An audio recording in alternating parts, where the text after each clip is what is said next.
Kemaharajaan VOC. Lahirnya VOC. VOC didirikan pada tanggal 20 Maret 1602. Tujuan pembentukan VOC terdiri atas tujuan intern dan ekstern. Tujuan internnya adalah untuk menghindarkan persaingan antar pengusaha Belanda. Eksternnya adalah untuk agar mampu menghadapi persaingan dengan bangsa lain terutama Spanyol dan Portugis. Oleh pemerintah Belanda, VOC diberi kepemimpinan VOC dipegang oleh Dewan beranggotakan 17 orang yang berkedudukan sebagai warga pemerintah Belanda di Asia. 2. Memonopoli perdagangan. 3. Mencetak dan mengedarkan uang sendiri. 4. Mengadakan perjanjian. 5. Melakukan peperangan. 6. Menjalankan kekuasaan kehakiman. 7. Pemungutan pajak. 8. Memiliki angkatan perang sendiri. Dan 9. Mengadakan pemerintahan sendiri. Untuk melaksanakan kekuasaannya di Indonesia, diangkatlah jabatan Gubernur Jenderal VOC antara lain 1. Peter Booth merupakan Gubernur Jenderal VOC pertama yang memerintah pada tahun 1610 sampai 1614. Dia yang pertama kali mendirikan benteng perdagangan di Banten pada tahun 1610. Yang kedua adalah Gerard Reynes, memerintah pada tahun 1614 sampai 1615. 3. Lawrence Real, memerintah tahun 1615 sampai 1619.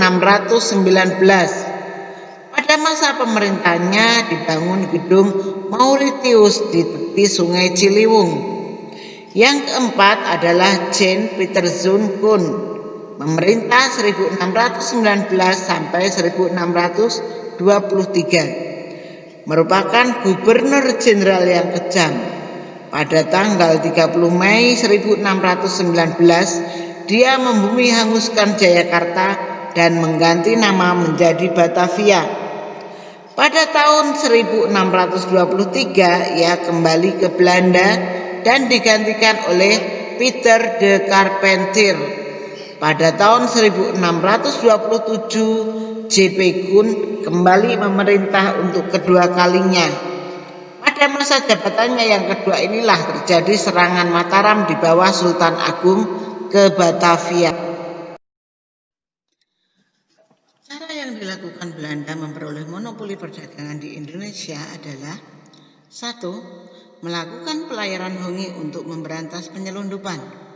Tindakan yang dilakukan VOC adalah merampas setiap kapal penduduk yang menjual langsung rempah-rempah kepada pedagang asing seperti Inggris, Prancis, dan Denmark. Hal ini banyak dijumpai di Pelabuhan Bebas Makassar. 2. Melakukan ekstirpasi, yaitu penebangan tanaman milik rakyat.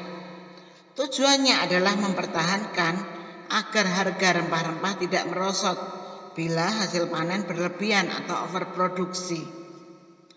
3. Perjanjian dengan raja-raja setempat terutama yang kalah perang wajib menyerahkan hasil bumi yang dibutuhkan VOC dengan harga yang ditetapkan VOC. Penyerahan wajib disebut dengan fair play cleverentin. 4. Rakyat wajib menyerahkan hasil bumi sebagai pajak yang disebut dengan istilah kontingenten.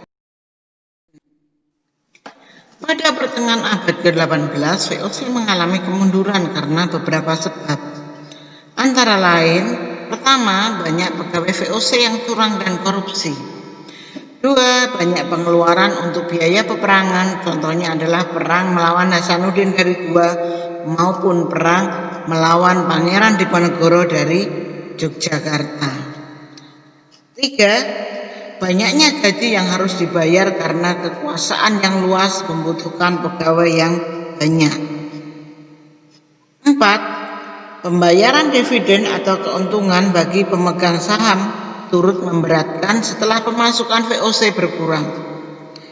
5. bertambahnya saingan dagang di Asia terutama Inggris dan Perancis.